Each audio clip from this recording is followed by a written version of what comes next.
ओम श्रीमन्महागणाधिपतये नमः। नमस्कारं सर्वेषां। इदानीं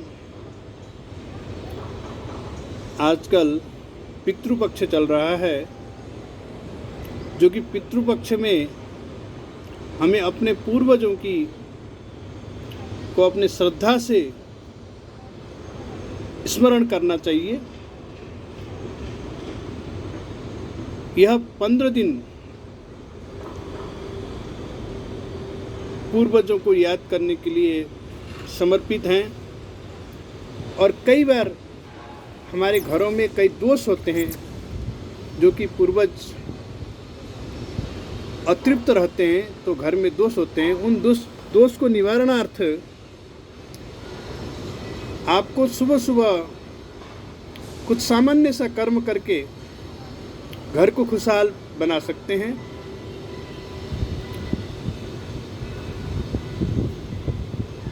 और एक भारतीय संस्कृति का यह मूल मंत्र है कि मननात् त्रायते इति मंत्रम।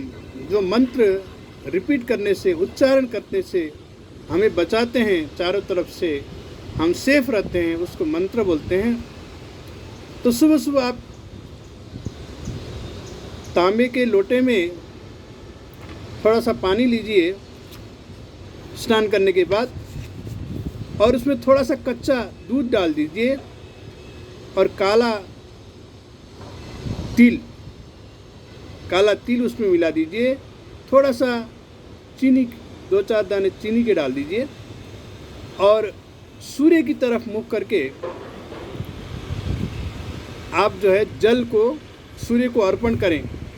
और उस समय आपको एक मंत्र बोलना है, ओम सप्त तुरंगाय विद्महे सहस्त्र किरणाय धीमहि तन्नो रवि प्रचोदयात्। फिर एक बार मैं आपको रिपीट करा रहा हूँ। ओम सप्त तुरंगाय विद्महे सहस्त्र किरणाय धीमहि तन्नो रवि प्रचोदयात्।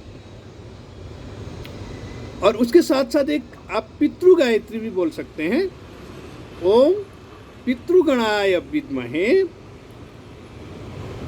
जगतधारिणी धीमहि तन्नो पितृ प्रचोदयात्। इस मंत्र का जाप के साथ साथ दैनिक आप जो है जल अर्पण करें। अगर आप दैनिक नहीं कर पा रहे हैं तो भी आप अमावस्या के दिन, पितृपक्ष के लास्ट दिन, और जिस दिन आपके पूर्वजों का तिथि है, हमारे संस्कृति में एक तिथि होती है, 16 तिथि में रहती है, चाहे शुक्ल पक्ष चाहे कृष्ण पक्ष, लेकिन यहाँ कृष्ण पक्ष में ही उसको मान लिया जाता है। मान लीजिए आपका तिथि है, कोई किसी का देहावसान हुआ है, मान लीजिए शुक्ल पक्ष को सप्तमी को, तो भी हम इस तिथि को कृष्ण पक्ष के सप्तमी को उसको फॉलो करते हैं।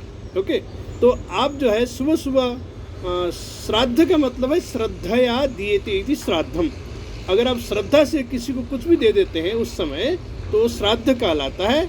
और श्राद्ध बहुत ज़रूरी है, क्योंकि हमारे जो संस्कृति है उसमें श्रद्धा का बहुत महत्व है। श्रद्धा से हम अगर किसी को देते हैं तो श्राद्ध कहलाता है और उसका हमको बेनिफिट मिलता है। लेकिन हम अगर अहंकार से किसी को कुछ देते हैं तो उसका कोई मूल्य नहीं है। तो इसलिए श्रद्धा से आप जो है अपने पूर्वजों के नाम से कुछ भी दान देते हैं तो आपके घर में खुशहाली आती है, ऐसा जो है माना जाता है। और ये 15 डेज जो 15 दिन है वह हमारे पितरों के लिए समर्पित है।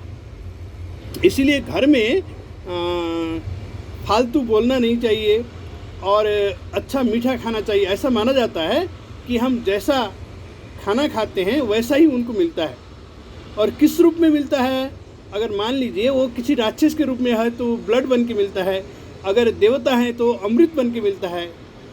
ये जो है हमारे शास्त्रों में वर्णित है, जो कि शास्त्र प्रमाण है, हमारे वेद प्रमाण हैं जिसके आधार पर हम जो है इसको सही बता सकते हैं और है।